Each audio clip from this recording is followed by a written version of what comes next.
энэ хоёрыг би урьсан. Аз ээж манай хоёр эхнэр нөхөр хоёр тэгээ хоёулаа энэ салбарт насаараа ажилласан хүмүүс учраас би асуугаад манай хоёроос зөвшөөрөөд хурж ирсэн маш их баярлалаа. Тэгээ би энэ хоёрыг бас өөртөө танилцуулаач гэж хэлээд тэгээд баярснаа эхлээ хэлчихсэн.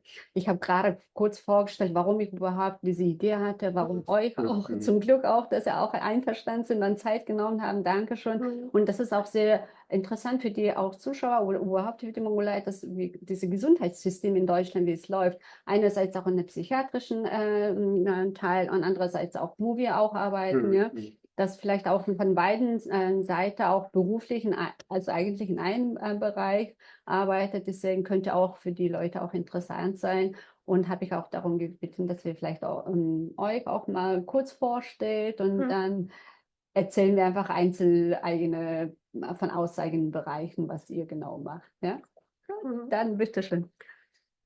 Gut, dann beginne ich mal. Ich bin Rainer Dominik. Ich arbeite seit fast 30 Jahren im Bereich der ambulanten psychiatrischen Hilfen bei einem und demselben Träger. Ich habe viele Jahre im betreuten Wohnen gearbeitet, in 2 verschiedenen Wohnformen und arbeite heute in einer Kontakt- und Beratungsstelle. Ich bin Sozialpädagoge und habe einerseits beratende Tätigkeiten als auch in einer Kontakt- und Beratungsstelle sind auch viel Freizeitangebote, die wir unseren Besuchern dort machen.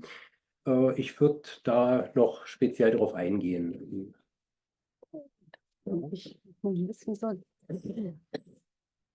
So, dann sieht man das. Okay, dann Ja. Astrid. Ich bin Astrid Dominik und ich arbeite seit 30 Jahren in einem psychiatrischen Krankenhaus in Weißensee in Berlin. Bin dort Krankenschwester und habe schon auf den unterschiedlichsten Stationen, oder besser gesagt, unsere Station hat immer wieder den Charakter gewechselt. Entschuldigung. Ja. Als ich begann, war es eine offene Frauenstation und wir hatten von jung bis alt und irgendwann haben sie gesagt, es ist nicht mehr modern, sondern es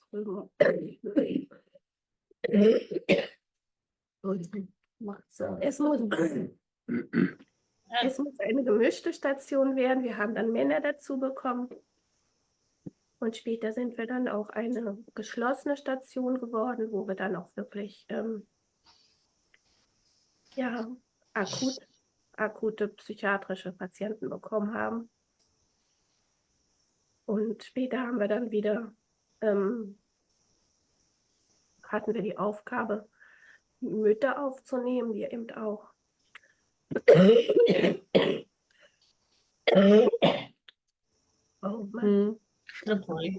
Одоогоор Германд амар их ханиадтай хүмүүс байгаа хүүтэн болсон. Бүгдээрээ ажил дээрээ өвдсөн. Тэгээд асгад ханиадтай байсан.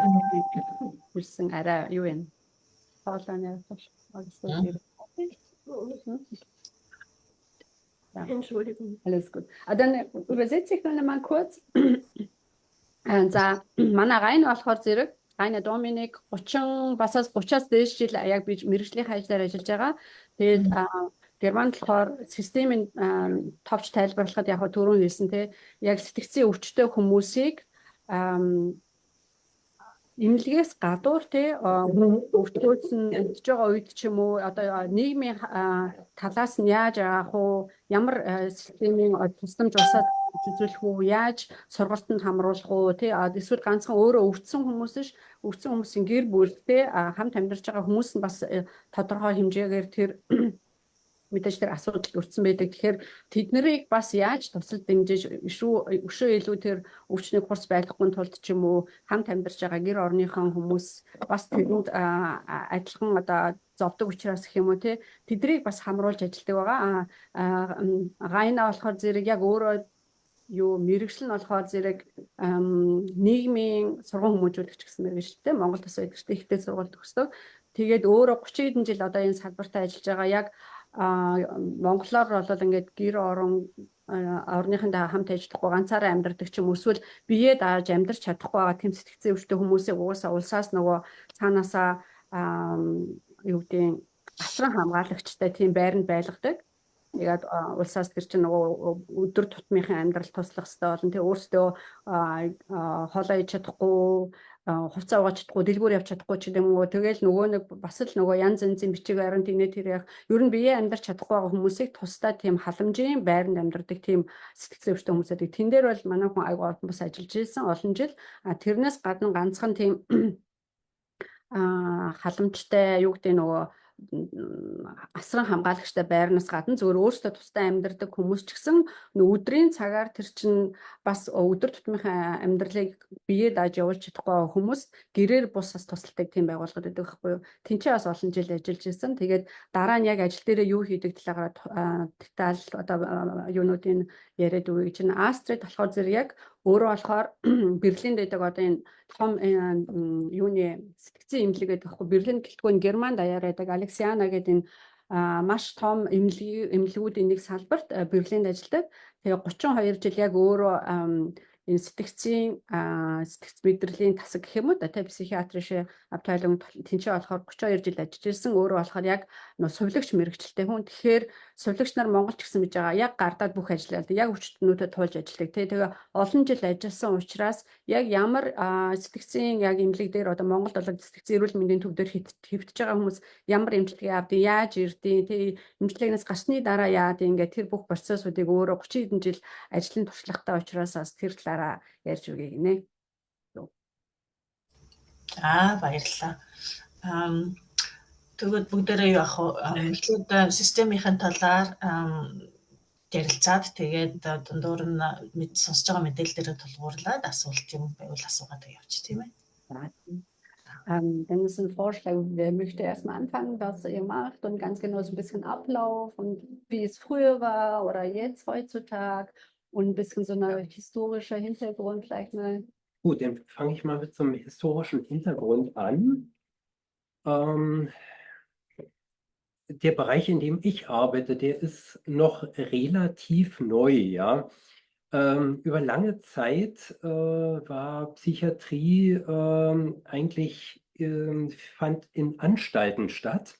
Menschen waren dauerhaft oder sehr langwierig in psychiatrischen Anstalten untergebracht und wurden eigentlich nicht in der Weise behandelt, wie wir es heute kennen, ja.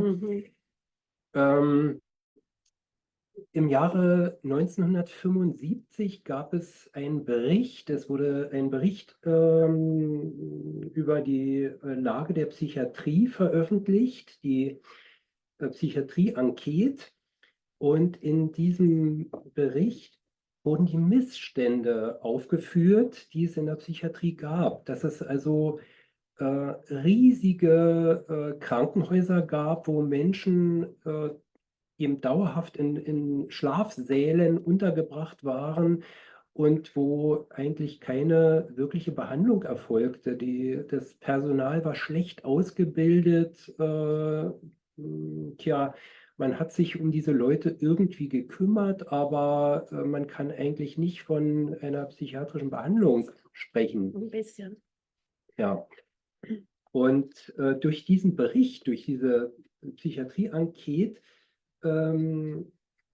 wurde eine Psychiatriereform angeregt, dass sich also grundlegend etwas ändern sollte. Und das führte also dazu, dass Krankenhäuser, die Bettenzahl verkleinert wurde, Menschen wurden wieder in ihr Wohnumfeld zurückintegriert und auch die Krankenhausaufenthaltszeiten wurden deutlich verkürzt, das Personal wurde aufgestockt, die wurden auch besser ausgebildet und es kamen zunehmend auch Psychologen, Ergotherapeuten, Kunsttherapeuten, Sozialpädagogen und Sozialarbeiter zum Einsatz, sodass wir heute in den Krankenhäusern wirklich ein multiprofessionelles Team haben, die dafür sorgt, dass Menschen aus ihrem Krisenzustand erstmal irgendwo herauskommen, nicht zu lange in der Klinik bleiben und dann wieder in ihr Wohnumfeld können. Und eine zweite Sache dieser Psychiatriereform ist, dass eben im ambulanten Bereich Mhm. ganz viele Hilfen aufgebaut und installiert wurden, sodass wir heutzutage ein breites Netz an ambulanten Angeboten haben in den Bezirken. Also das Land, das Bundesland Berlin oder auch die Stadt Berlin ist also verpflichtet, Menschen auch im ambulanten Bereich zu betreuen. Ja. Und in einem dieser Projekte arbeite ich heutzutage. Ähm, es gibt also ein breites Netz an ambulanten Betreuungsformen. Das ist also so eine, äh, ja, es gibt verschiedene Anbieter und es ist so, dass es Betreuung oder Hilfen gibt im Bereich Tagesstruktur. Menschen werden also am Tage ja, werden beschäftigt oder mit ihnen also ihnen wird geholfen, Tagesstruktur aufzubauen. Ein Bereich wäre auch da Beschäftigung, Arbeit. Ja. Das ist eine Form. Dann brauchen die Leute einfach auch Hilfe einfach in der Alltagsbewältigung und speziell im Wohnbereich. Es gibt also verschiedene Wohnformen, die betreut sind. Ob es jetzt betreutes Einzelwohnen ist, dass jemand in einer eigenen Wohnung betreut wird, oder in einer Apartmentwohnung oder in einer Wohngemeinschaft. Oder es gibt auch bis hin zu einem Heimcharakter. Ja. Mhm. Also diese verschiedenen Wohnformen gibt es. Und eine weitere Sache, in der ich jetzt tätig bin, das ist diese Kontakt- und Beratungsstelle, wo auf der einen Seite Freizeitangebote gemacht werden, dass Leute also auch dort Tagesstruktur haben und auch die Möglichkeit haben, miteinander in Austausch zu treten, Kontakte wahrzunehmen, Kontakte zu pflegen. Und gleichzeitig bieten wir auch Beratung an. Wir sind also eine Beratungsstelle. Die Menschen haben bei uns die Möglichkeit, sich in ja, sozialarbeiterischen Dingen beraten zu lassen, Behördenangelegenheiten, Antragstellungen und so weiter. Oder sie haben die Möglichkeit, sich von einem Psychologen behandeln lassen, was ihre Befindlichkeit betrifft. Das hat also auch präventiven oder stützenden Charakter. So, ich glaube, ich muss noch ein bisschen, das ist жоохон яг бол нөгөө орчуулах юм их хэтэрхий урт болж байгаа шиг. За тэгэхээр Райна маань сая ерөнхийдөө Германд сэтгцийн эмнэлэг гэдэг яаж үүсч ирсэн, ямар явцтай байсан, өнөөдрийн миний хийж байгаа ажил урдныхыг одоо хэдэн жилийн өмнө та харьцуулбал арай өөр. Одоо миний яг ажиллаж байгаа салбар бол харьцангуй Германд бол бас шинэ гэж хэлж болно тийм. Яагаад тэгэхээр анх одоо сэтгцийн эмнэлгүүд чинь арай өөр хэлбэртэйсэн. Ер нь 1975 онд нэг юм нийтлэл гарсан байна л да. Яагаад тэгэхээр урд нь одоо ерөөсөө дундад зууны үеэс эхсүүлээд сэтгцийн эмнэлэг гэдэг чинь Францаас эхсүүлээд нөгөө нэг тийм одоо монголоор бол галзуурсан солиорсон хүмүүс гэдэгтэй адилхан Игенштадт гэдэг буюу солиорсон хүмүүс гэсэн нэг тийм нэр тэмдэгтэй байсан. Тэднийг болохоор яагаад тэгэхээр нөгөө нэг нийгэм шүүлэх биш, нийгмээс гадуур одоо өвчтөй аюултай гэсэн үзлэр үздэг байсан болохоор их хөвчлөлтэй тэр хөвтөжсэн эмнэлгүүд маань эмнэлэг биш баг нөгөө одоо асрамжийн газар шиг хэлбэртэй гэх юм уу да ингээд удаан хугацаагаар тэгэж аваач нөгөө яг хотын төвөөс гадна талд тусгаад том юм эмнэлгүүд байгуулад тэнцээ нөгөө үнэхээр сэтгцийн урт өвчтөй хүмүүсийг тэнд аваачаад ингээд асрамжийн газар шиг байлгаад тэнцээ ингээд нийгмээс тусгаарлаад юм амжилттай байсан. Тийм хэлбрээр явж исэн бол сүүлд одоо Герман гэхэд 75 онд нэг тийм нийтлэл гарсан юм байна л да. Бидний хийж байгаа одоо энэ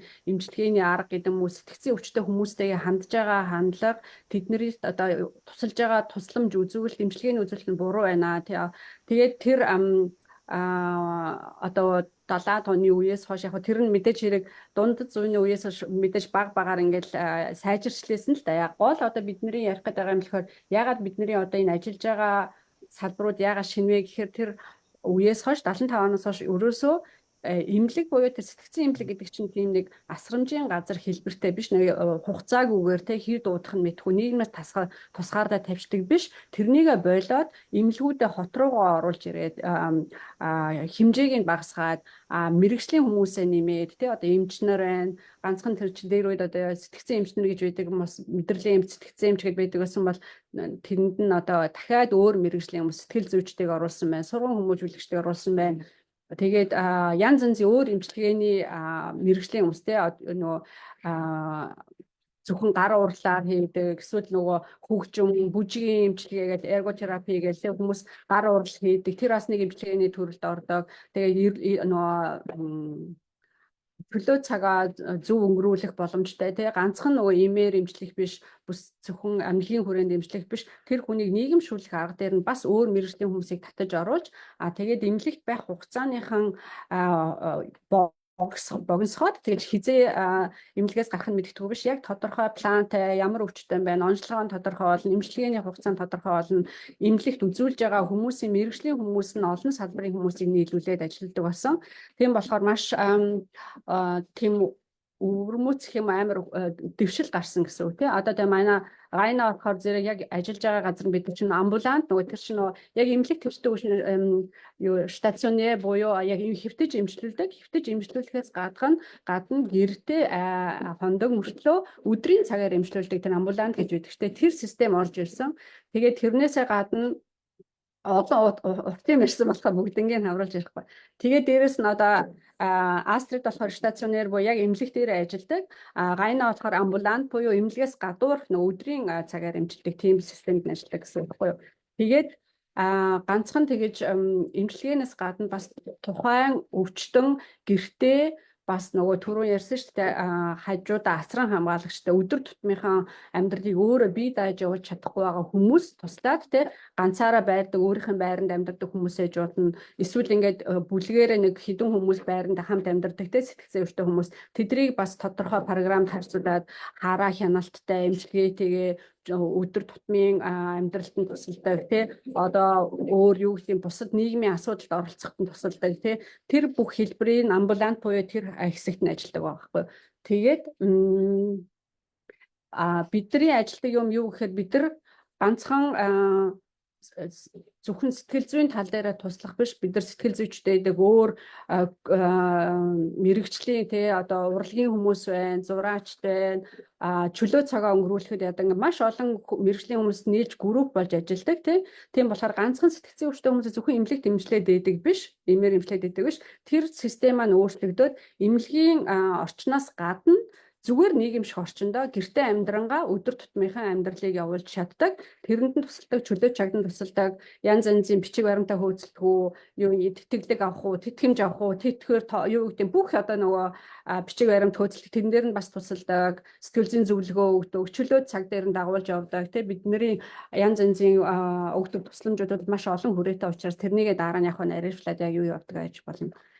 За möchtest du noch weiter erzählen oder Astrid oder Ja, ich ja? kann auch noch. Oh, тэгвэл одоо Astrid яг одоо Astrid болохоор яг сэтгцэн эмнэлэг яг явагддаг өөрийнхөө нөгөө хийж байгаа ажлын талаар жоохон танилцуулъя гинэ.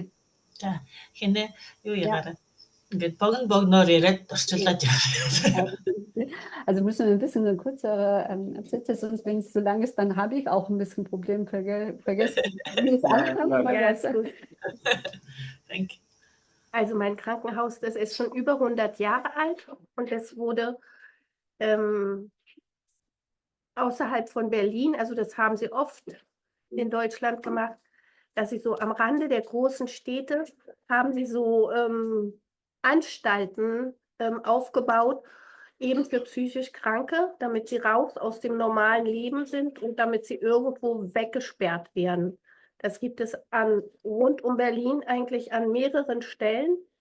Und eins davon ist eben das St. Josephs Krankenhaus. Das ist jetzt über 130 Jahre alt.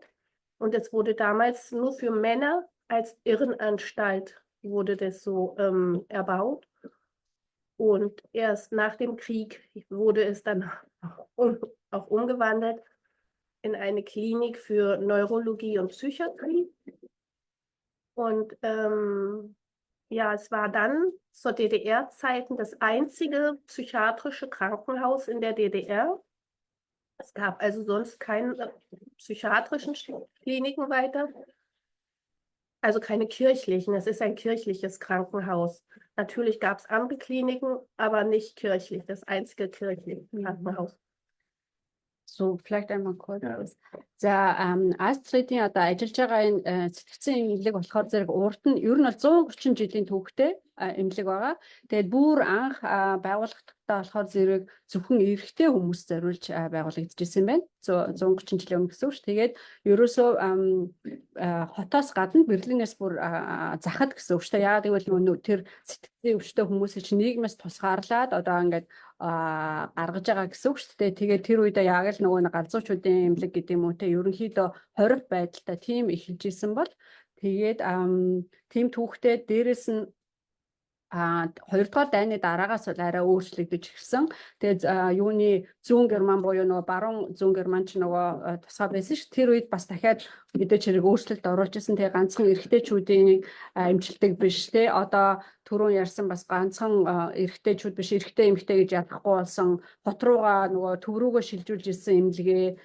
Тэгээд насны хувьд бас ялгаагүй болсон. Одоо бүр эмэгтэйчүүд, хүүхдүүдтэй ингээд яг нөгөө сэтгцэн эмнэлэг тасагтаа болоод олон хүмүүсийн бүх насны бүх одоо юу гэдэг өвчтөе хүмүүсийг хамруулж хот руугаа шилжүүлж ирсэн байна. Тэгээд тэр үед болохоор зэрэг хамгийн ганцхан цорын ганц эмнэлэг байсан. Энэ сэтгцэн эмнэлэг. Гэхдээ нөгөө түүх нь болохоор зэрэг цаана нөгөө Кристин шашинтай ш. Угаасаа 130 жилийн өмнө чинь шинжлэх ухаан сайн яг өнөөдрийн түвшин биш байсан учраас ихэнх л эмнэлгүүд чи ерөнхийдөө цаана болоод ерөнхийдөө шашны юутай хүрээнд анх байгуулагдаж эхэлж исэн байгаа. За ерөнхийдөө эмнэлгийн товч түүх бол тийм байна. Тэгээ 130 жилийн түүхтэй тэгээ дараагийнх нь өөр юу сонир юм ярих нь сонцгоо. Also da kannst du jetzt noch weiter, wie es heute ist und was der Ablauf ist. Ja, also diese Psychiatrie-AG, die gab es ja, also die wurde ja im Westen erarbeitet und dieses Krankenhaus war in Ostdeutschland und das galt also in der DDR nicht. Also in unserem Krankenhaus haben dann auch wirklich Menschen dort noch richtig gewohnt, stationär, aber es gab eben auch richtige Krankenbetten oder Krankenhaussäle und Betten. Und erst nach der Wende, also als praktisch die Grenze geöffnet wurde, hat sich auch an der Stelle galten dann ja auch die Regeln von Westdeutschland. Und das hat das Krankenhaus natürlich auch übernommen. Und damit ist auch viel Umbruch geschehen. Viele Menschen wurden dann auch ja, versucht, in das normale äußere Umfeld mit einzugliedern. Und auch eben wurden dann diese psychiatrischen Pflegeeinrichtungen außerhalb des Krankenhauses, wo sie auch hingehen konnten und das besuchen können. Also genau, aufgebaut und erarbeitet. Und von daher hat sich die Psychiatrielandschaft sehr, sehr verändert nach der Wende. Und auch im Krankenhaus selbst kann man auch sehen, dass sich viel getan hat. Also es wurde viel gebaut, es wurden ganz neue Stationen, auch eben modern und auch nach heutigen Bedürfnissen und Ansprüchen gebaut und aufgebaut. Und also da gab es dann schon viel Veränderung auch. За тэгэхээр ерөнхийдөө бас түрүүний ярьсан юм ерөнхийдөө тавтаж ярьж байгаа л гэсэн үг л дээ. Эмнэлэг маань ийм удаан жилийн түүхтэй. Тэгээд гол нь бол эн чинь хоёр герман салцсан үед зүүн герман, баруун герман гэж ирсэн. Одоо эдний одоо ажиллаж байгаа эмнэлэг бол хуучныхаар бол зүүн германд байсан эмнэлэг. Тэгээд хоёр герман буцаж нэгдснээс хойш нөгөө эмнэлгийн систем, эрүүл мэндийн систем, тэгээд яг сэтгцэн эрүүл мэндийн систем мэдээж хэрэг өөрчлөлт маш том өөрчлөлт орно. Ер нь системийн том өөрчлөлт орсон байгаа шүү дээ, тий. Зүүн Германы систем өөрөлдсөн одоо Оросыг дагаад тий баруун Германы систем ч болохоор Америк, Англи, Францын системээр явж исэн гэдэг юм уу. Тэгээд 2 герман нэгдсэний дараа эмнэлэг дээр ч гэсэн маш том өөрчлөлт ороод баруунд эмчилгэжсэн тэр эрүүл мэндийн сэтгцийн салбарын эмчилгээний тэр системийг одоо шилжүүл сулгасан гэх юм уу да. Тийм болохоор маш том өөрчлөлт орсон. Тэгээд урд нь ганцхан нэг хотоос гадуур идэг байсан бол эмнэлэгтээ хэвтэж эмчлүүлдэг, өөр салбарын мэрэгжлийн хүмүүсийг хамруулдаг тий. Зөвхөн хэвтэж биш хэвтгэхээс гадна гэрээрээ бас гэртээ байнга өдрийн цагаар амбулант хэлбэрээр эмчилгээнд хамрагдах тийм боломжууд гарч ирсэн. Тэгээд яг өнөөдөр яг яаж эмчилдэг юу болдгийг бас тэгээд асууж болох. Эсвэл танаас асуулт байна уу тий? За баярлалаа. Тэгээд айгүй сонирхолтой байна л да. Тэгээ ялангуяа энэ нөгөө олон жилийн өмнө тусдаа хотоос гадуур одоо ер нь энэ галзуучдын эмнэлэг гээд туснаа авч явждаг байсан бол бас биднээс одоо миний хувьд жишээлх юм бол урд нь сэтгцэн өвчтөй хөөн гэхээр нэг галзуу хүмүүсийг хэлдэг гэдэг ойлголттой байсан. Маш тийм хязгаарлагдмал ойлголттой байсан байхгүй. Тэгэхээр яг биднээс ч орсон системтэй байсан шүү дээ биднээс ч. Тэгээд тэрнтэй ойролцоо байх. Тэгээд тэрнээс наашаага одоо ингээд хөгжөөд хүн өдөр тутмынхаа амьдралыг явуулж байхдаа тусламж аваад тийм ээ өдөрт нь ирээд өдөр тутмын юмд тасалдаг болсон маань эсвэл өдрөөр очдог болсон байна. Тэр нь ерөнхийдөө бол сэтгцэн эрүүл мэндийн салбарын өөрийнх нь хөгжил тийм ээ дээрээс нь тэр баруун зүүн хоёр нийлснээс гадна дээр нь нөгөө сэтгцэн эрүүл мэнд гэдгийг нэлээд өргөн хүрээтэй зөвхөн галзуучууд гэж хардаг биш. Энд чинь хүн депресснээс болоод эсвэл одоо ажлын ачаалал юу гэдэг те янз бүрийн амьдрал тохиолж байгаа юмнаас болоод бас сэтгцэн эрүүл мэндэд нөлөөлж яадаг юм байна. Энийг чинь бид нэр харж туслах хэрэгтэй байна гэдэг одоо орчин үеийн биднээс одоо өөрсдөө сэтгцэн эрүүл мэндийн асуудалтай байгаагаа мэдэхгүй мөртлөөсөө яваад байгаа энтрийг одоо таньж хүлээн зөвшөөрөх энтертэй холбоотой болсон байх тийм ээ. Тий яг одоо бид нар ч гэсэн Монголд урд нь ямар идэг вэ? Яг чиний ярьж байгаагаар тийм төсөөлөлтэй шүү дээ. Би ч гэсэн урд нь сэтгэл судлаар сурдаг байхдаа сэтгцэн эмнэлэг гэхээр л нөгөө яг л галзуу амар хүмүүсийг лээдэг. Үнэхээр тэр үедээ ч бас шал өөр систем байсан.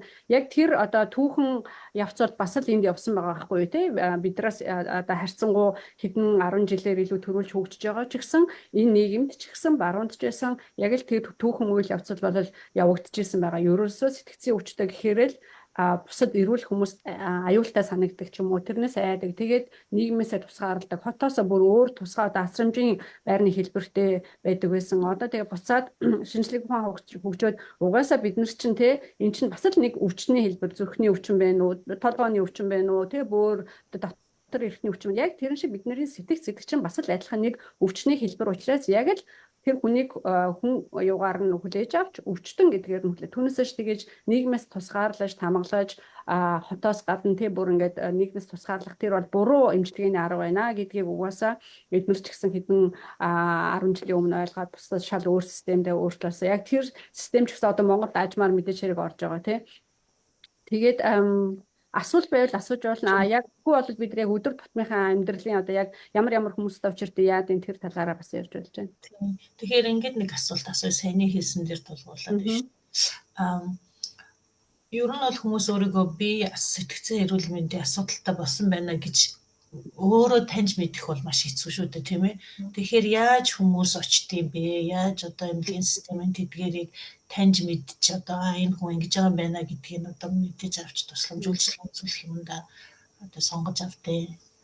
Ja, okay, ich glaube, diese Frage ist an uns alle drei irgendwie. Und sie fragt, es ist auch ganz anderer Umgang mit psychisch erkrankten Menschen, also im Vergleich zu früher. Aber heutzutage, also jeden kann das dieses Erkrankung betreffen, ja, also unabhängig von Alter oder auch Geschlechtsunterschied.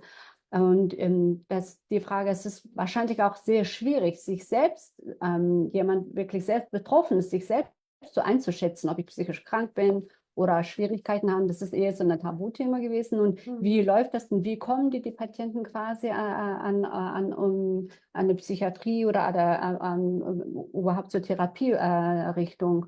Wie läuft das jetzt von eurer Erfahrung? Also Menschen, die Hilfe brauchen, weil sie merken, dass sie aus dem Gleichgewicht geraten sind, weil sie, sagen wir mal, erstmalig in eine psychische Krise geraten sind, die wenden sich ja eigentlich an irgendeinen Facharzt oder im schlimmsten Falle, wenn es schon so schlimm ist, lassen sich in der Klinik einweisen. Aber es gibt auch außerhalb von Arzt und Klinik die Möglichkeit, der Bezirk hat ja auch eine Behandlungsverpflichtung und hat den sozialpsychiatrischen Dienst. Man kann sich also auch an den sozialpsychiatrischen Dienst wenden und dann für sich Hilfen bekommen. Die helfen also wirklich weiter, damit jemand in seinem Krisenzustand die Hilfe bekommt, die er nötig hat. Ja, ähm, ja, also Leute, die jetzt, sagen wir mal, in der Klinik sind oder beim Arzt waren oder beim sozialpsychiatrischen Dienst, die werden also über die Hilfsmöglichkeiten informiert. Was gibt es außerhalb der Klinik noch? Ja, also und Psychiatrie findet heutzutage sehr viel außerhalb der Klinik statt, im ambulanten Bereich. Das hat also präventiven oder stützenden Charakter. Oder auch was Nachsorge betrifft, ist das ein Umfeld, in dem Menschen, die, sagen wir mal, in der Klinik waren, die einen Krisenzustand hatten, damit die wieder Fuß fassen im normalen Leben.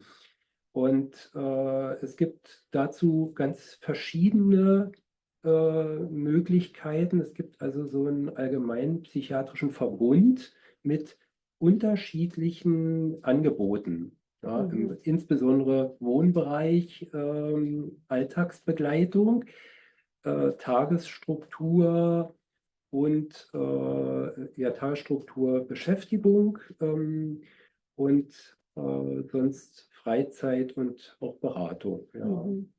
За тэгэхээр ингэж ер нь бол хүн ямар ч амьдралдаа тий одоо юу нэ тэнцвэрээ алдна гэх юм уу да тий янз янзын амьдралд том асуудал болно, ажилгүй болно, өвтөнд тусна, салалт ч юм уу ингээд ер нь амьдрал нөө кризэ буюу нөө хямрал гэдэг ч тий одоо эдийн засгийн хямрал гэдэг чинь яг хүний сэтгэл зүйд бас хямрал үүсэх үе байна тий хизээш болж болно тий тэр нь цаг үеэс үл хамаарна, нас одоо хүйс бүх юмнаас үл хамааран ямар нэгэн тэнцвэр амьдралын нөгөө хэвийн байдал нь тэнцвэр талхахаас сэтгэл маань бас ингээд тэнцвэрээ алдаад хямралд орно гэсэн үг тий тэр үед хямрахаар хүн өөрөө угаасаа бие организмаараа нүү тий мэдэгдэн үү эсвэл одоо ингээл яг айц түгшүүр юу гэдэг тэгээ тэр чинь хүн чинь өөрөө ингээд би нөгөө өдөр тутмынхаа амьдрал явуулж чадахгүй тайван бус айгаадах юм бол эн чинь дандаа нөгөө мэрэгжлийн одоо эмчдэр очиод ихтэй үзүүлнэ шүү дээ би унтаж чадахгүй анч гэдэг юм айц түгшүүртэй зүрх цоглоод байна ингээл ерөнхийдөө ингээд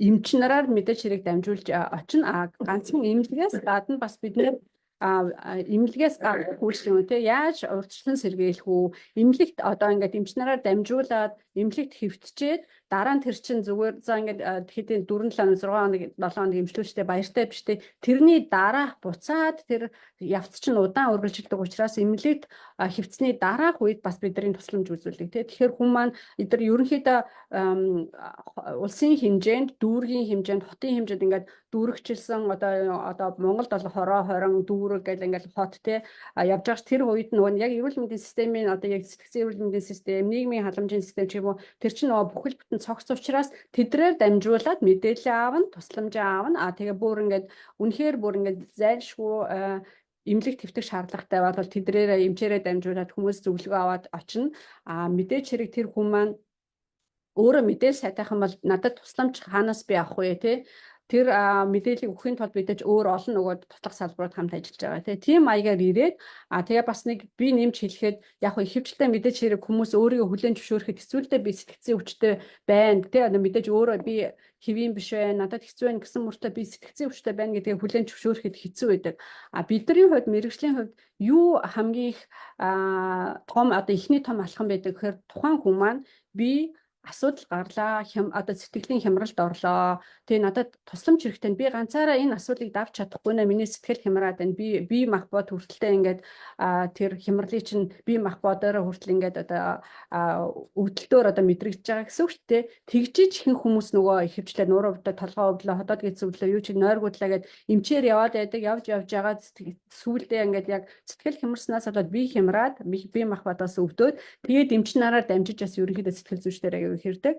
Гол бидний олж байгаа амжилттай бол юу гэдэг хамгийн том алхам бол нөгөө хүн маань хүлээн зөвшөөрөөд надад тусламж хэрэгтэй байна тий. Би ингээд хэцүү байна. Одоо сэтгцийн хүчтэй хэрэл заавал амар хүн дээр тусгаж авах шүү дээ. Надад тусламж хэрэгтэй байна гэдгийг хүлээн зөвшөөрөөд тусламж ирж байгаа тохиол хамгийн том алхам байдаг байхгүй юу? Тэр замаар бүр тэгэж хүлээн зөвшөөрч чадахгүй одоо бүр хэцүү ингээд тусламж хүсхийг авахыг хүсэхгүй байгаа хүмүүс яг нөгөө тэр чин янз янзын мансууруулах байдлаар сэргэлдэг ч юм уу, архитаар сэргэлдэг, эсвэл гадагшаага одоо амар тийм агрессив хэрүүл зодон хийдэг ч юм уу, тий хулгай дээр бид ингээл янз янзаар эсвэл эмчээр дамжин, эсвэл өөрсдөө сайн дураараа тусламж хайж ирнэ. Бүр болохгүй тохиол цагдаагаар дамждаг гэдэг юм уу, тий бусад хүмүүс чинь тий энд хүн юм болоод байна, агсан цогтөө тавиад байна, хэрүүл зодон хийгээд байна, хүний хүчээр хилдэж гэдэг юм уу. Тэр чинь ингээд ерөнхийдөө цагдаагийн байгууллага бүрч явж ирнэ гэсэн үг шүү дээ. Тэгэхээр ерөнхийдөө бол тэр очих зам нь янз янзын хэлбэртэй гэж болно. Өөрсдөө ойлгоод тусламж хэрэгтэй ингээд ирж болно. Эсвэл биеийн өгдөөд эмчээр дамжуулаад ирж болно тий. Эсвэл өөртөө угаасаа сайн мэдлэгтэй учраас надад ер нь болохгүй надад тусламж хэрэгтэй юм тий. Эсвэл бүр хүндэрсэн тохиолдолд заавалгүй өөрийн буюу бусад хүний эрүүл мэнд сэтгцэд аюултай үйлдэл үзүүлсэн тохиолдолд цагдаагаар одоо хүчээр эмчлэн гэсэн үйлдэл тийм замаар бол ирдэг байна. Ja, ich musste auch noch ein bisschen dazu sagen. Ja. Vielleicht kann ich noch sagen, wie sie auch in unser Krankenhaus kommt. Ja, bitte. Also manchmal gehen die Patienten oder die Menschen, die ein Problem haben, gehen ja zum Arzt, also entweder zum Hausarzt oder zum Psychiater, was ihnen eben vertrauter ist. Und oft, wenn es das erste Mal ist, gehen sie vielleicht auch zum Hausarzt.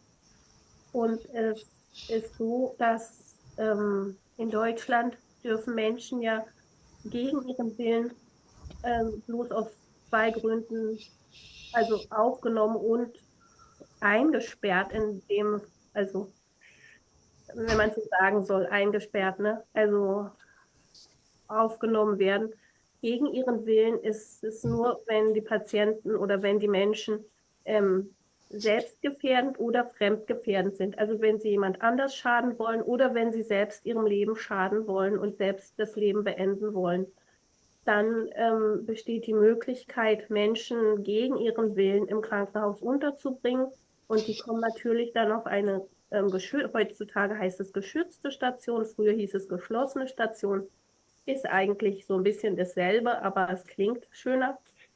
Und ja, ich arbeite zurzeit nicht auf einer geschützten, sondern auf einer offenen Station, wo die Menschen auch rein und rausgehen können, wie sie möchten. Und sie rufen oft selbst an und dann kommen sie auf eine Warteliste. Dann führt unsere Oberärztin mit ihnen ein Vorgespräch und dann wird entschieden, ob das Geeignete ist, dieses Krankenhaus. Und dann werden sie eben aufgenommen. За астрал яг психиатри буюу сэтгцэн эмнэлэг дээр манай эмнэлэг дээр яаж хүмүүс ирдэг талаараа сая ярьлаа л да. Тэгээд түрүүн бис хэлсэнтэй бас тэрнийг бас манай мэрэгжлийн юунаас яг давтаж хэлж ийн л гэсэн үг л дээ. Ихэвчлэн хүмүүс одоо сэтгцэн хямралд орсон хүмүүс эсвэл нөгөө одоо өрхийн эмч гэж байдаг шүү дээ. Өрхийн эмчээрээ дамжуулаад манад хурж ирдэг. Эсвэл өөртөө бас шууд уцтаад те би ингээд эмчилгээнд хамрах хэрэгтэй надад одоо хэцүү байна гэдэг юм уу өөртөө сайн дураараа уцтаад бас ирдэг. Эсвэл нөгөө түрүүний миний хэлснээр бусдын эрүүл мэнд 8 наснд хохирол үзүүлэх гэсэн ч юм уу те эсвэл өөрийн бие эрүүл мэндэд амиа хорлох гэж оролцсон ч гэдэг юм уу те тийм хүмүүс тэд нар ч нөгөө албадлагаар их юм уу да хурж ирж байгаа гэсэн үг те хэрэг үнэхээр өөрийнхөө амь насыг хорлох гээд амиа хорлох үйлдэл хийж байгаа ч юм уу тийм тохиолдолд мэдээж хэрэг тэр хүмүүсийг бас ингээд тодорхой хамгаалсан гэсэн хүрээнд те одоо жишээл урд нь эмнэлэг дээр geschlossen буюу хаалттай тасаг гэж байдаг байсан одоо тэрний хаалттай биш харин хамгаалалттай гэж одоо өөрөөр нэрлэдэг болсон гэх юм уу тий. Тэгэхээр тэд нар чинь бусдын амь насанд хүрэх гээд байна уу? Эсвэл өөрийнхөө амь насанд хүрэх гээд байна уу? Тэр үйлчлэгийг зогсоохын тулд хамгаалалтын орчин байлгана гэсэн үгтэй эмнэлэг дээр. Тэгэхээр ийм 3-4 замаар ирдэг бах нэ. Эсвэл өрхийн эмчээр дамжуулаад хурж ирдэг. Эсвэл өөртөө уцтаад ирдэг. Эсвэл нөө төрөмний бирний ярьсан албан шаардлагаар одоо аюулгүй байдал байлгахын тулд хурж ирдэг тий. Ийм 3 замаар бас эмнэлэг дээр хурж ирдэг байгаа юм байна. Dann würde ich vielleicht jetzt mal im Gegenzug sagen die Leute zu uns kommen, weshalb sie zu uns kommen und in der ambulanten Psychiatrie und in unserer Kontakt- und Beratungsstelle. Das ist also so, Leute erfahren von uns entweder übers Internet oder von ihrem behandelnden Psychiater oder weil sie in der Klinik waren und werden also auf uns orientiert. Sie erfahren, dass es da eine Kontakt- und Beratungsstelle gibt, wo sie hingehen können, wenn sie wieder draußen sind aus der Klinik, wo sie Hilfe bekommen können und wo sie auch Freizeit verbringen können, wo sie andere Menschen treffen können, wo sie im Austausch mit anderen Menschen sein können. Und wie gesagt, wo sie auch konkret Hilfe bekommen können. Wir sind also als Kontakt- und Beratungsstelle auch in diesem allgemeinen psychiatrischen Verbund gut vernetzt. Und wir können Leute, die zu uns kommen, also auch entsprechend ihrem Hilfebedarf weiterleiten, ja, oder ihnen helfen, Kontakt zu anderen Stellen zu finden, ja. Und die Leute kommen also zu uns. Es gibt ein Erstgespräch, ein Kennenlerngespräch, wo wir ihnen die Einrichtung und auch das Angebot unserer Kontakt- und Beratungsstelle mitteilen. Und sie können dann je nach ihrem konkreten Hilfebedarf, also frei ja, im Freizeitbereich mit anderen in Kontakt treten oder auch Gruppenangebote wahrnehmen. Wir haben also ein ganz breites Angebot von thematischen Gruppen, die über die Woche dort laufen, wo sie sich mit Dingen sinnvoll auseinandersetzen können und gleichzeitig auch andere Menschen kennenlernen können. Ja, weil bei vielen auch gerade das ein Problem ist. Sie leben sehr isoliert, sehr zurückgezogen und brauchen einfach auch eine Stelle, wo sie hingehen können, wo sie mit Menschen im Austausch sein können und wo sie im konkreten Fall auch Beratung bekommen. Ja. Und wir haben einen hohen Beratungsbedarf oft. Ja. За тэгэхээр айна маань өөрийнхөө одоо яг сэтгцэн имлэг дээр бас бид нартай яаж хүмүүс ирдэг талаараа сайн ярьж өглөө л дөө. Бид нарыг болохоор зэрэг имлэгээс хэвтгээс өмнө хэрвээ ихэвчлэн одоо ирж байгаа хүмүүсийг харахад ихэвчлэн нөгөө нэг ганцаараа нийгмээс тусгаарлагдсан янз янзын сэтгцэн өвчтөе хүмүүс чинь ерөнхийдөө бас өөртөө бас нийгмээс тусгаарлаад авах ихэвчлэн байдаг те ганцаараа амьдардаг ч юм уу эсвэл гэр орныхынтай асуудалтай ч гэдэг юм уу тэгэхээр тэднэрт маань нөгөө нийгэм шиг заавал шаардлага байдаг те тэгэн гут тэднэр чинь бид нар имлэгт хэвтэж байгаа хүмүүс яг бид нар ч нөгөө холбож өгдөг бас те хэвтгээс өмнө ямар тусламж авах вэ? Хэвтэж явах үед энэ одоо амбулант буюу эмнэлгийн бус эмчилгээнүүд ямар байна? Тэ ямар эмчилгээний хэлбэрүүд байна? Тэр чинь ганцхан эмээр эмчилгээ биш, ганцхан зөвлөгөө өгөх шүү дээ. Ерөөсөө хүн нийгэм шиг бол маш чухал гэдгийг зүг ойлгосон учраас буцаад нийгмийн нэг хэсэг учраас заавал ганцаараа тэр зовлонгоосоо гарч чадахгүй ш. Тийм учраас нийгмээсээ цаанаас угаасаа эрүүл мэндийн даатгалын төлн, улсын төлн тий одоо энэ нийгэм шээчээ бид нар одоо ийм янз янзын эмчилгээний төрлүүд байна. Тэнцээ очиж зөвлөгөө авч болно, асуудлаа шийдвүүлж болно тий. Эсвэл бүр асран хамгаалуулад одоо гэртээ байнгутаа өдөр тутмынхаа амьдралыг бас туслуулад мэрэгжлийн хүмүүсээс зөвлөгөө авч болно. Одоо бид нар янз янзын сэтгэл зүйн зөвлөгөө өгнө. Одоо нөгөө групп буюу нөгөө хамтаараа ингэж хамтны групп болж суугаа тий одоо нөгөө тухайн тэр группэд болсон бүх ярилцлага, бүх асуудлууд тэр дотроо л үлдэн тэ нуугдмал гэх юм уу одоо хаалттай тийм группүүд хийж ярилцлага хийн, зөвлөгөө өгнө гэх мэтчлэн бид нар тэгээд дараа нь дахиад хэрэг шаардлагатай бол дахиад цаашаа өөр мэрэгжлийн эмчнэр рүү явуулж өгнө тэ бусад чөлөө цагаа яаж өнгөрүүлэх үү тэ өдөр тутмынхаа амьдралыг яах вэ? Бусад бичиг баримт ажил төвөөрөл одоо өргөдөл юу вэ? Тэгээд хамгийн гол нь тэр хүмүүсийг нийгэмшүүлэхийн тулд тэд нар ч нөгөө нэг баг 2 дахь гэр нь болцсон байдаг гэх юм уу да хэдэн 10 жилээр байнга ирдэг хүмүүс байдаг тий хурц ирээд өдөртөө өглөөнөө кофе цайгаа уугаад тоглоод ийшээ тийшээ хамт яваад утсан цэлэн тоглоом тоглоно кино үзэн чөлөө цагаа цуг өнгөрүүлнэ одоо тэгээд өөрөөсөө юм групп буюу юм ярилцлагуудад орно тий өөр салбараар хөгжүүлнэ ой ухаанаа хөгжүүлэх дасгал хийдэг ч юм уу гэх мэт маш олон төрлийн одоо жишээл хоол хамт хийдэг ч юм уу тий эсвэл одоо хамт ингээд янз янзын гар урлын юмнуудаа хийдэг ч юм уу тэнцээ нөө мэрэгжлийн бас хүмүүс ингээд тэдрийг удирдаад аваад групп болгоод 7 хоног юм тодорхой цагтаа тэдэн цагт ийм одоо юу гэдэг зөвхөн бүжгэлдэг, дуулдаг, зураг зурдаг, хоол хийдэг ингээд нөгөө олон группүүд чинь ганцхан нөгөө нэг бидний хувьд бол бас люксус гэх юм уу ер нь бол бас тийм санхүүгийн хувьд тэр болгон бас улсаас төлөөд идэг болохоор тийм болгоныг улсаас тусал дэмжихд бол хэцүү учраас харьцангуй энд илүү хөгжсөн учраас гэх юм уу бас нийгмээс тэрнийг маш чухал зүйтэй юм байна гэдэг учраас тэрнээс бас хөрөнгө мөнгө хайдаг байгаа. Эрүүл мэндийн даатгалаас нь улсаас нь тэр талаараа бас бидний яг ажилтдаг эмнэлгүүдтэй хамтарч ажилтдаг, эмч нартай хамт ажилтдаг, өрхийн эмч нартай хамтарч ажилтдаг, нийгмийн байгууллагатай хамт ажилтдаг ийм том бүтэн цогцлбор ингээд олон салаалцсан тэднийг холбож өгдөг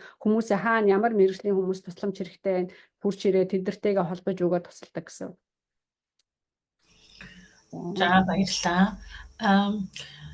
Ер нь бол нийгэмшүүлэх талын үйл ажиллагаа нэлээд их хүчтэй хийдэг. Ер нь бол гол чиглэл маань эргээд энэ хүмүүсийг яаж энгийн амьдралд нь оруулах уу, яаж өөрсдөө бие дааж амьдарч чаддаг болох уу гэх бол одоо гол зорилго байна л гэж ойлголоо да. Тэгэхээр ер нь одоо Германы энэ систем манай улсад хэрэгждэг систем бусад улсаас энүүгээрээ онцлог шүү. Энүүгээр нь бид нар одоо их одоо баярлж явдаг шүү, бахарч явдаг шүү гэх онцлог юм хэлэх юм байна уу? Энэ хоёрын зүгээс үү те? Das ist eine Frage, vielleicht gibt es auch für euch auch so eine Meinung oder auch, dass wir in Deutschland in diesem Gesundheitssystem, was vielleicht auch ein besonders ist, auch vielleicht nicht anderen vielen Ländern nicht gibt. Ja? Also dieses Gesundheitssystem, Sozialsystem, was auch in Deutschland auch vielleicht auch im Vergleich zu anderen Ländern auch ein bisschen anders ist, auch in einem positiven Sinne. Habt ihr auch was dazu zu sagen vielleicht?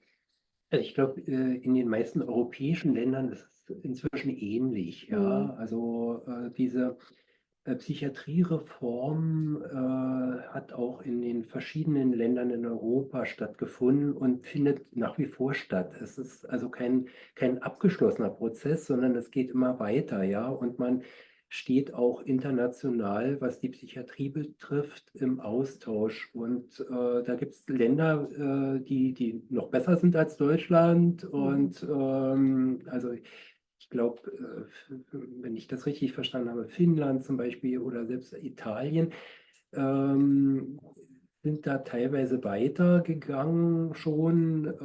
Aber wie gesagt, das ist eine Entwicklung, die immer weitergeht. Ja, Гайдаа болоход чинь ерөнхийдөө Европын улсуудад бол ерөнхийдөө харьцангуй төстэй.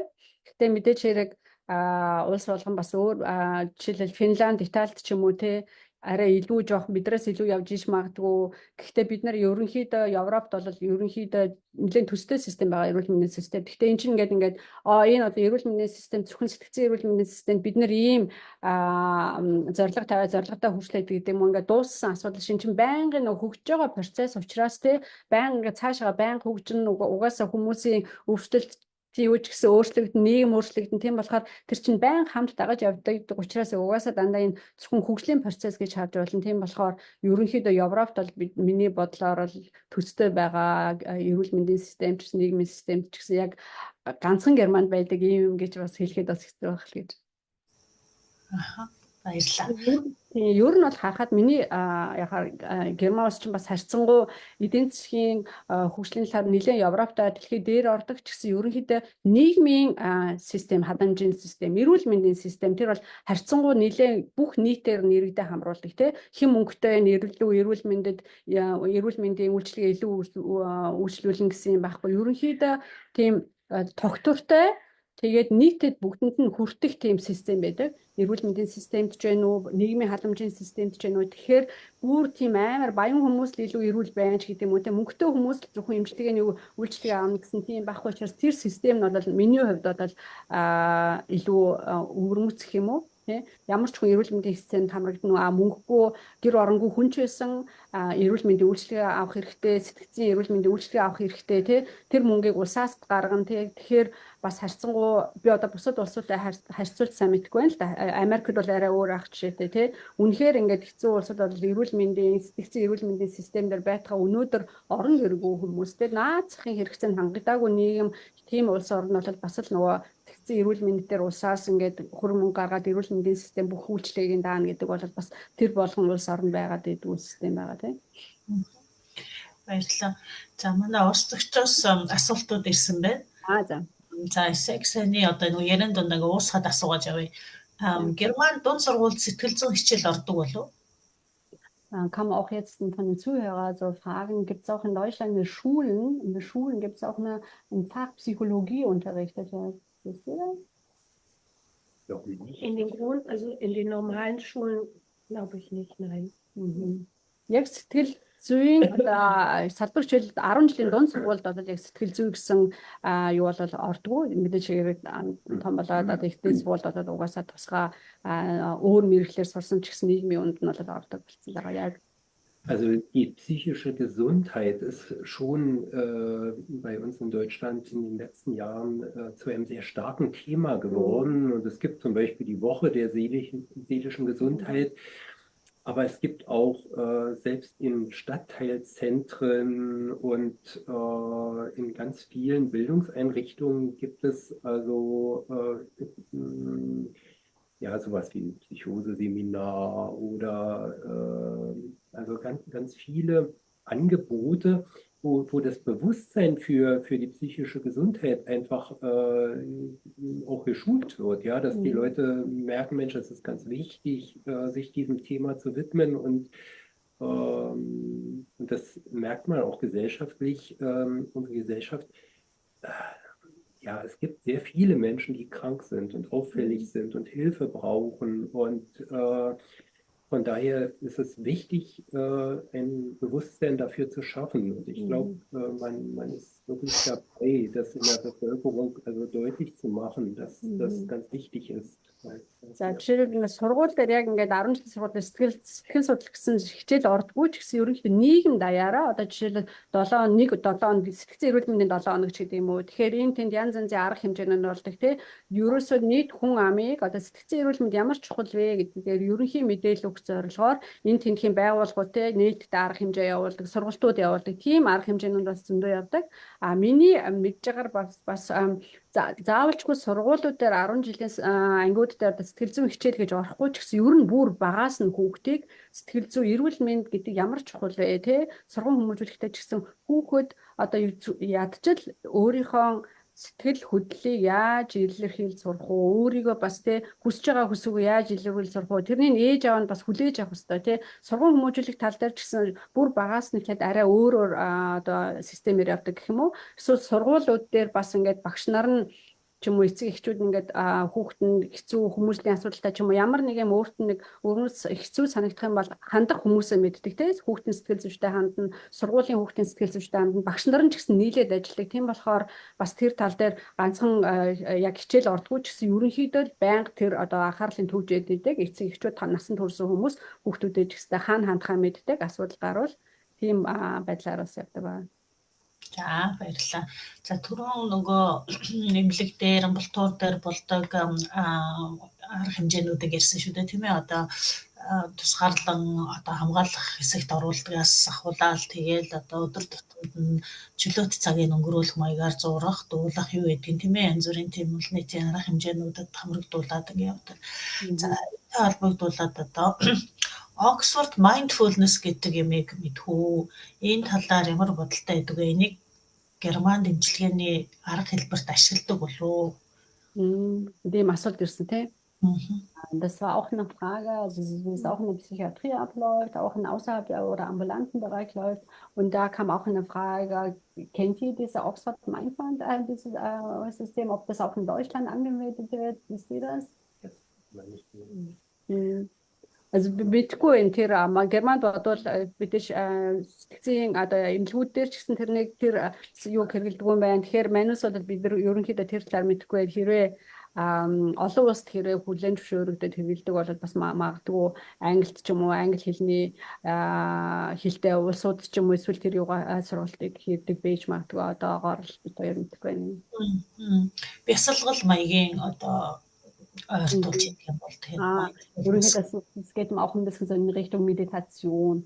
Dann тэрээ яг гол санаа нь бол наад тэр чинь гол санаа юу гэм бясалгал тал руугаа бол мэдээж хэрэг эн чинь одоо ерөнхийдөө эрүүл мэндийн системд нь хамааралтай зайлшгүй хамааралтай сэтгэлийн эрүүл мэнд амар амгалан байдалтай тэр чинь угаасаа Азиас гаралтай шүү дээ тий. Тэрнийг бол бас хүлээн зөвшөөрөөд одоо бүр тусгай одоо meditation буюу өөрийгөө одоо тайвшруулж сурах янз янзын аргууд байдаг progressive muscle entspannung achtsamkeit буюу ингээд юухан анхаарлаа төвсрүүлж сурах тий зөвхөн өөртөө байх энэ үедээ байх гэх мэтлэн тийм том одоо юу гэдэг систем одоо эрүүл мэндийн систем тэрнийг хүлээн зөвшөөрөөд одоо тэрний чинь эрүүл мэндийн даатгал төлдөг болсон гэсэн үг байхгүй юу. Тэгэхээр тэрнийг бол яг эмнэлгүүдч вэ амбуланттай тэрнэр болоод бид хэрэгэлдэг байгаа. Also es war auch so eine Richtung, auch Achtsamkeit, Meditation und Entspannungsübungen. Und das ist auch in der Psychiatrie wahrscheinlich auch, wird es auch. Genau, also wir haben auch genau diese Gruppen auch im stationären Bereich, die wir anbieten, solche Gruppen. Und ich kann mich auch erinnern, dass unsere Kinder zum Beispiel in der Schule auch einen Yoga-Kurs hatten. Also dass sie eben auch präventiv Dinge lernen. Sie müssen ja gar nicht erst psychisch krank werden, sondern dass man eben auch schon präventiv Dinge gut lernt, eben sich selbst zu beruhigen und solche Sachen. Und зөвхөн эмнэлгүүд ч биш те одоо Астрид хэлжлээ л да бид нар эмнэлэг дээр ч гэсэн яг ингэж ийм тусгай группүүд байдаг те анхаарлаа төвлөрүүлж сурах, тайвшруулж сурах, өөрийгөө яах вэ skills group гэл яг амар хэцүү болсон үед ямар арга хэрэглэх вэ янз янзын аргууд байдаг л да группээрээ ч гэдэг ганцаараа ч байдаг те тэгэн гот бас хүүхдэд урд нь санахаар бүр урд нь цэцэрлэгт ч гэсэн нөгөө хүүхдэд заавал сэтгцийн өвчтөй байх албагүй зүгээр ерөнхийдөө өдөр тутамдаа бас тэ хүүхэд чинь бас л хүн юм чинь ингээд уурлах уцаарлах хэцүү ингээд бачимдах үе байна тэ тэр үед яаж өөрийгөө тайвшруулж сурах вэ хүүхдүүдэд ингээд йога заадаг байсан ч юм уу гэх мэтлэн тэр шиг угаасаа л нэг л одоо юу гэдэг нэг талын л одоо өөрсдийнхөө сэтгэл зүйн эрүүл мэндээр анхаарч байгаа аргууд байгаа шүү дээ тэр нь бясалгалын хэмжээнд байна уу эсвэл өөр янз янзын аргууд байна уу тэ тэрнийг бол угаасаа өөр нь бол урд нь ч гэсэн хэрэгэлдэг гэсэн одоо яг эмнэлэг дээр психиатри дээр ч гэсэн тэр аргуудыг бас хэрэгэлдэг байна. За баярлалаа. За сэтгцийн одоо эрүүл мэндийн асуудал нийгмийн нөхцөл байдлыг дагаад бас их хуурж өөрчлөгдөж байдаг байх гэж бодож байна. Та нэг бол ихсэл тийм ээ нэг бол багасаал. Тэгээ одоо яг орчин цагт бол биднээс Орос, Украины дайн гээл тэгэл Украинаас бол Европ руу хүмүүс маш их орж ирж байгаа. Тиймээ дөрвөж орж ирж байгаа. Эсвэл дайнд оролцож байгаа. За эсвэл зүгээр одоо Европт өөрсдөө оршин сууж байгаа хүмүүс нь бол тэрнээс одоо энэ бол миний амьдралд яаж нөлөөлөх бол ч юм уу тийм ээ айц төгшөр үсэж байгаа. Тэгээ энэтэй холбоотойгоор манай оролцогч нэг дайнтай холбоотой үүсдэг сэтгэл зүйн асуудлаар асуулт асуусан байна. Тэгээ би оролцогчоо өөрөө сайхан тайлбарлаад асуултаа гэж хүссэн тийм. Эхлээд тайлбарлаад хэлээд байна. Dann kommt auch noch eine Frage von einem Zuhörer.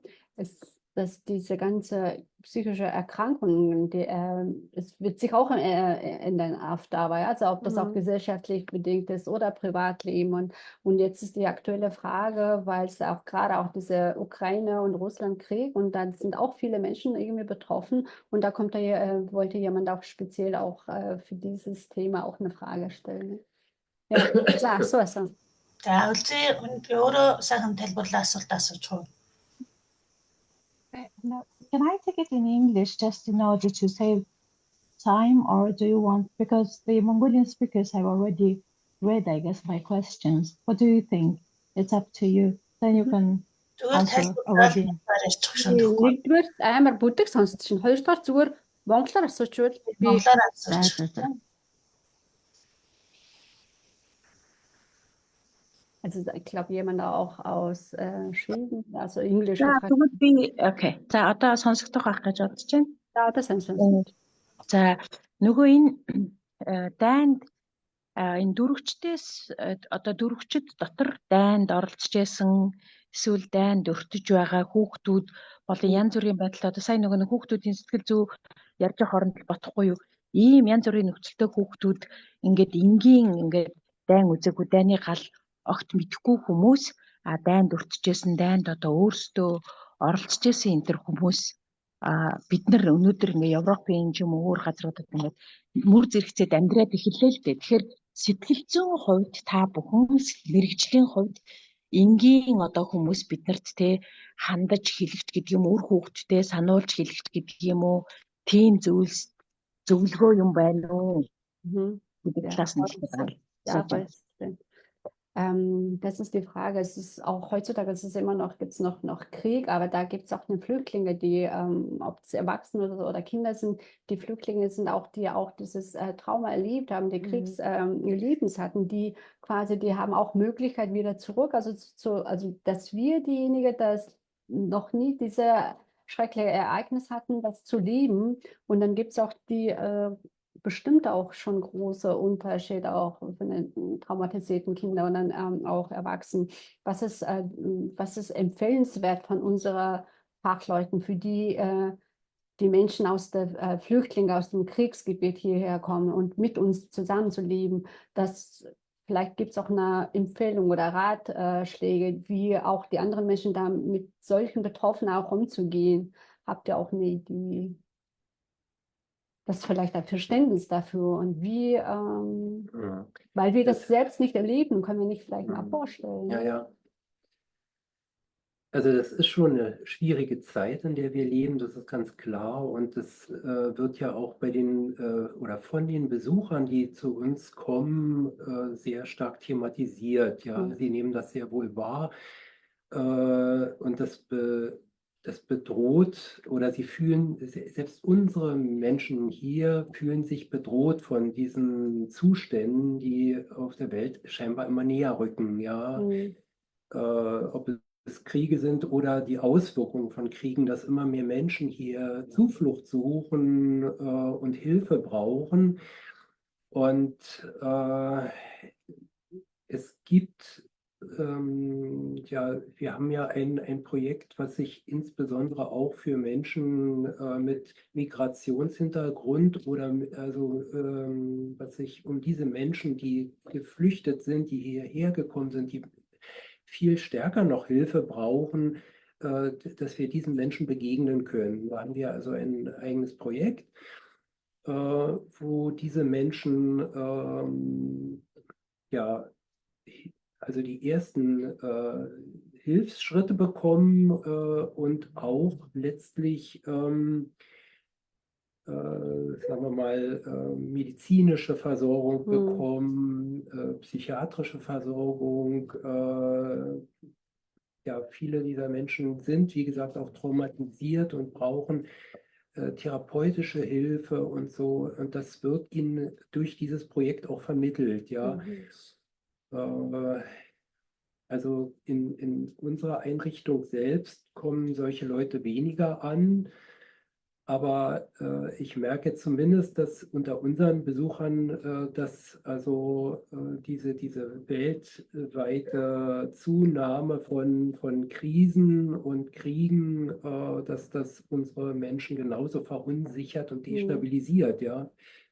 Окей. Энд чинь одоо жишээл яг бид нар дээр ирдэг бид нар чи хэвчлэлтэй яг манай одоо нийгмийн сэтгцэн эрүүл мэндийн байгууллагуудын хувьд бас яг ингээд дайнаас дөрвөж ирсэн хүмүүс тусламж үзүүлэх тийм тусгай проектууд төслүүд байдаг Райна болохоор тэгж миний бодлоор хамгийн түрүүнд тэр нөгөө дөнгөж дайнаас дөрвөж ирсэн тэр хэцүү байлаас ирсэн хүмүүс хамгийн эхлээд илүү их тусламж хэрэгтэй байдаг Эхлээд одоо эрүүл мэндийн салбарт эрүүл мэнд одоо эмнэлэг үзлэг одоо орон байр гэл тэрнээс гадна өөр тусдаа проектууд төслүүд байдаг. Тэнцээ одоо тусламж үзүүлдэг хүлээж автай орон гэр байр хоол ажил төрөл гэл сэтгэл зүйн зөвлөгөө өгдөг газрууд бас байдаг. Тэгэн гут бидний асуудал юу байдаг гэхээр бид нар ч надад их хвчлээ нөгөө германчууд байдаг учраас энд чинь тэр хүмүүс зүгээр жирийн амьдарч байгаа байсан дайн үзээгүй хүмүүс хүртэл одоо бидний үйлчлүүлэгч нар гэсэн үг шүү дээ Тийм асуудал ер нь бол гарч байгаа бид нар ч гэсэн мэдээ. Яагаад гэвэл ингээд хитрхи их олон дүрэгчд ирж гин гаднаас одоо амар хүмүүс авчин те бид нар яхан тэр чинь өөрсдийн гэсэн бас айц байгаа дээ шүү дээ амар тийм тайван бус байгаад айгүй их яриад энэ гадаадууд айгүй их ирж гин те хитрхи их дүрэгчд байна. Бид нар одоо юу гэдэг бидний амьдрал ч гэсэн хэцүү байх ч гэдэг юм ингээд тийм асуудал зөндөө гардаг. Тэгэхээр ганцхан тэр хоёр янзын групп байгаа л да ирж байгаа үнэхээр яаралтай тусламж авах хэрэгтэй хүмүүс бид нар илүү тусламж үзүүлэх хэрэгтэй. Гэтэл нөгөө энд амьдарч байгаа уугуул хүмүүс маань одоо гэртээ 50 байж байгаа хүмүүс маань бас өөрсдөө шууд бус аргаар бас айгүй тийм өртөж гэх юм уу одоо энэ дайны үеийнхөө тий бас л өөрсдөө тэр чинь бас айцтай сэтгэл санаа 50 бусдаа бид нэр одоо яана энэ дайм болоод улам хүмүүс ирээд энэ ч гэх юм. Ер нь бас тийм асуудал зөндөө гардаг бид нараас тэрнчээ маш их удаан ярилцаж яаж юм хүмүүстэй зөв яах уу одоо арга хэмжээ авах яаж зөвлөгөө өгөх тэр чинь бол нөгөө нэг өнөөдөр маргаашийн асуудал биш болж байгаа байхгүй бид нар тэр дайныг зогсоож чадахгүй шийдэж чадахгүй тэгэхээр хувь хүн болгон ямар нэгэн өөрсдийн хувийн асуудлаас болоод өөрсдийнхөө одоо амьдрал надад аюултай юм ч юм уу нөлөөтэй миний амьдралд энэ дайм угаар гадаадад одоо дөрвөгчд их ирснээр миний амьдрал яаж гэх юм тэр хүн болгон өөрсдийн гэсэн хувийн асуудлын ямар нэгэн асуудал гэдэг учраас хувь хүн болгон та бас ингэж юунаас олж те амар 50 бус байна те ганцхан одоо дайн ч юм уу салж ч юм уу үхэл хагцалж юм уу тэр чинь зөвхөн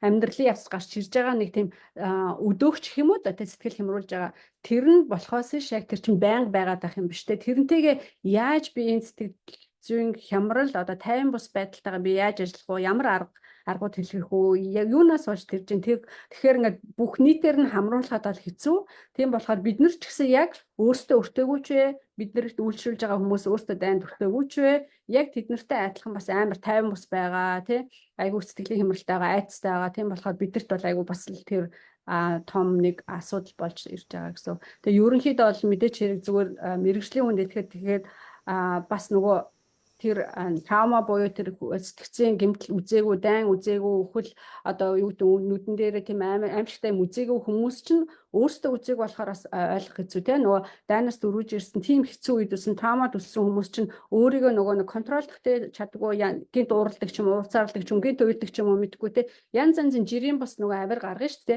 тэрнийг ямар учраас гэдэг одоо юу гэдэг тийм хэцүү байдлаас ирээгүй хүмүүст олгоход магадгүй цаана нь асуудал ийм байгаа учраас энэ хүн өөрөө сэтгэл хөдлөлөө зохицуулж чадахгүй хямралтай байгаа, дайц төгшөөртэй байгаад зан авираараа илэрхийлээд хоорондоо хэрэлдэх юм уу, маргалдах юм уу, зөрчилдөөн гарч болно. Гэхдээ нөгөө хүмүүс нь учир нь тэр хүн чинь ийм цаана ийм хэцүү юм үтсэн учраас заримдаа бас ийм авир араншин гаргаж байх магадлал нь өндөр эдэм биш үү гэсэн нөгөө ерөнхийдөө мэдлэгийн түвшин тийм дамжуулж өгөхөөс л өөр арга байхгүй тийм.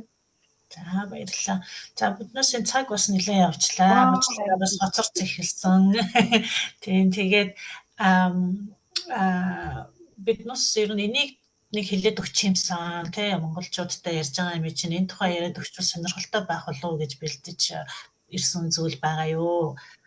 Also wir haben eigentlich die Zeit schon längst, aber die letzte Frage, habt ihr vielleicht auch eine Idee oder irgendwie eine Anregung? Das wäre vielleicht auch für die mongolische Zuhörer oder auch für die Menschen vielleicht auch gut gebraucht werden könnte, gute Informationen hilfreich sein könnte. Habt ihr irgendwas, so ein Thema oder eine Idee? Das könnte vielleicht auch gut... Du meinst jetzt wegen Trauma? Nicht unbedingt, nee, einfach so eine, könnte auch das für die anderen auch so interessant sein oder hilfreicher sein, so eine Information oder auch von Wissensvermittlung her, dass ihr vielleicht auch mal, das wollte ich eigentlich so gesagt haben, das finde ich auch ganz wichtig. Hast du vielleicht, Astrid, so eine Idee?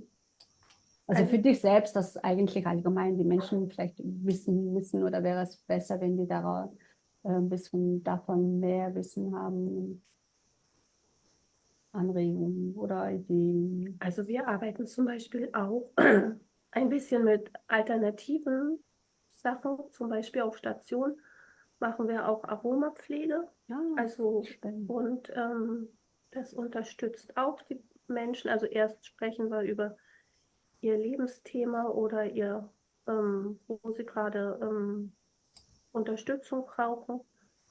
und wollen das aber nicht so machen, dass dass wir in die Defizite gehen, sondern eher eben ihre Ressourcen stärken. Und dazu suchen wir dann ein Aroma aus, so im Gespräch gemeinsam.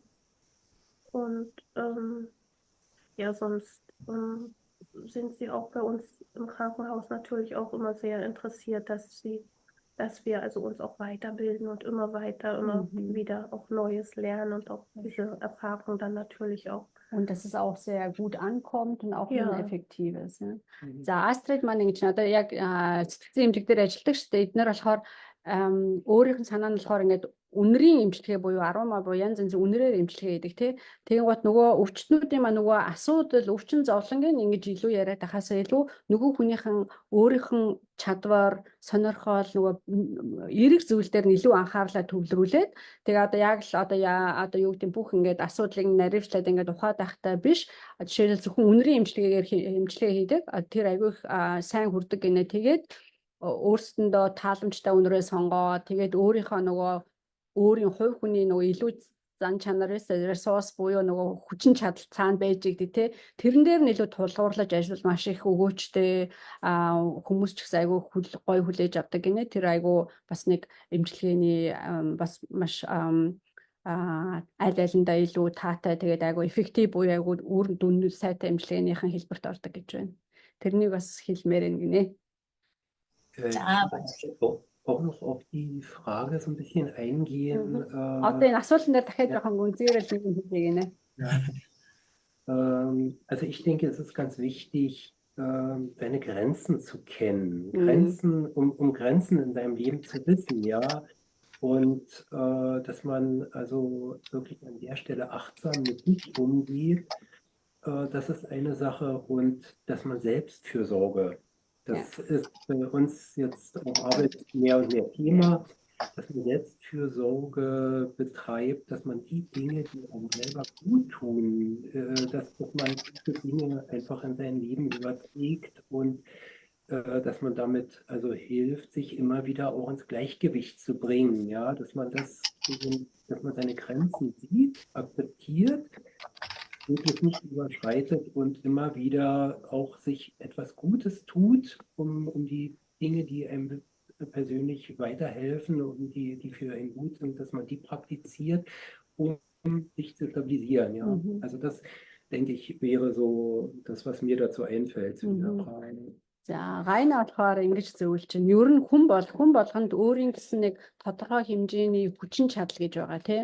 Тэгээд би юу хүртэл чадахгүй вэ гэдгийг өөрөө сайн мэддэг байгаад тэгээд зөвхөн өөрт дээрээ одоо юу гэдэг анхаарлаа төвлөрүүлээд өөрийнх нь чаддаг юм дээрээ илүү чадвартай зүйл дээр илүү анхаарлаа төвлөрөөд одоо анхаарад өөртөө халамжтай өөртөө анхааралтай тий.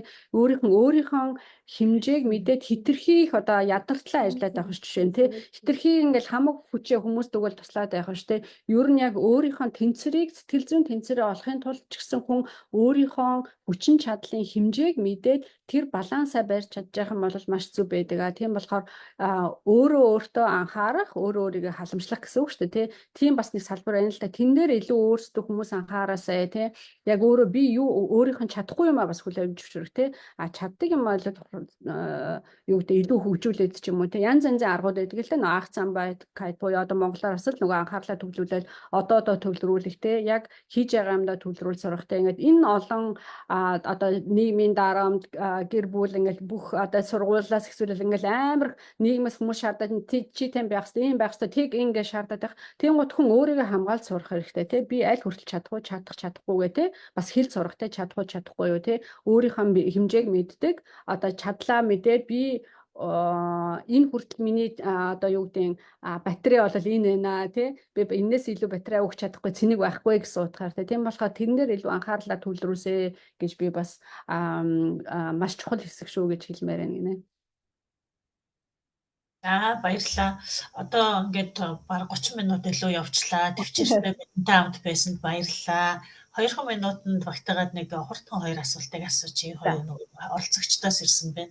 Түрүүн үнэрийн эмчилгээ гэж хэлсэн шүү дээ, тийм ээ. Тэрнийг дунджиж одоо настай харьцуулах юм бол хэр удаан хийвэл үр дүнтэй байдаг вэ гэж асуусан байна. Юу имчилгээнийх явцсных юуг нь асууж байна. Яг ямар хугацаагаар хийх юм бол тэр өнөрийн эмчилгээ бас илүү үр дүн өгдөг болоо гэж.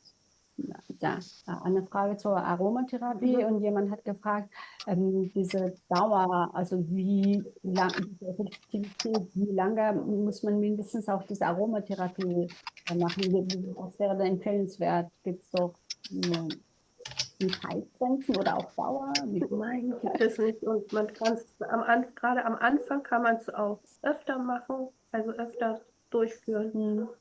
Und dann manchmal im Laufe der Zeit dann auch ein bisschen weniger werden. So, also ja, wir machen zum Beispiel auch noch Ohrakupunktur und solche Sachen. Also sind so viele auch so eben alternative Dinge, die wir auch unseren Patienten anbieten. Тэгэхээр ерөөсөө угаасаа мэдээч хэрэг цаг хугацааны доор хаяж тэдэн цаг хийн ч гэдэг юм тэдэн сар шийдэх нэг тийм юм бол байхгүй. Гэхдээ ер нь анх эхэлж байгаа бол арай илүү ойрхон хийгээд ээж болно. Тэгжиж илүү үр дүн нь. Тэгээ явандаас яг хугацааг нь багасгаж болно. Тэрнээс гадна бид нөгөө чихэнд нөгөө нэг зүүн эмчилгээ гэж үүдэг шүү дээ. Бас тийм эмчилгээг нэвтрүүлдэг байх нь. Ягаад тэгэхээр тэр чинь миний хувьд ч гэсэн анх хэдэн жилийн одоо нөгөө хятадын уламжлалт эмчилгээ одоо Азийн уламжлалт чинь нөгөө нэг Европын шинжлэх ухааны үедээ таардаг юм хүлэн зөвшөөрдөг байсан. Тэрнийг одоо хүлэн зөвшөөрөөд үнэхээр бид нар одоо медитейшн буюу бяцлал хэрэгтэй байна, зүү тавьдаг, анхаарлаа төвлөрүүлдэг. Тэр бүхэн яг бидний сэтгэл зүйд хэрэгтэй байна гэдгийг улсынхаа түвшин ч гэсэн эрүүл мэндийн систем ч гэсэн хүлэн зөвшөөрөөд нөгөө даатгалын төлдөг болсон байгаа байхгүй. Тэгэхээр яг одоо Астрид ярьж байгаагаар энэ психиатри буюу сэтгцэн эмнэлэг дээр энэ аргуудыг одоо хэрэгжүүлээд эхэлсэн одоо хүлэн зөвшөөрөгдсөн гэсэн үг байна. За баярлалаа. За та хоёртоо цагаа зарцуулаад дээр нь өшөө нэмэлттэй хагас цаг суугаад үнтэй одоо мэдээлэл өгч бидэнтэй ярилцсан их баярлалаа. Тэгээд өөр асуулт байгаад одоо амжаагүй асуулт чадаагүй хүмүүсээс уучлалт хүсье. Баярлалаа та бүхэн өнөөдөр сайхан өнгөрүүлээрэй. Дараа дахин уулзлаа. За хүлээж төвчээртэй сонсож хүлээсэн баярлалаа. Бас харьцангуй гуруулаа болохоор бас нөгөө хамаагүй хугацаас авч явах шиг байна тий. Тэгээд бүгдэнд нь хүрчээр сонирхож цагаа зарцуулж хүрчээр сонирхсан хүмүүстээ баярлалаа. Жохон ч гэсэн өгөөжтөө мэдээлэл өгсөн байх гэж найдаа. Тэгээд was, also wir danken uns auch für euch beiden, auch so viel Zeit genommen haben und auch trotzdem mit auch noch verlängerter Zeit und vielen herzlichen Dank von allen Zuhörern und die teilgenommen haben. Ja. Dankeschön nochmal. Ja, gerne. За баяртай сайхан амарцгаарай.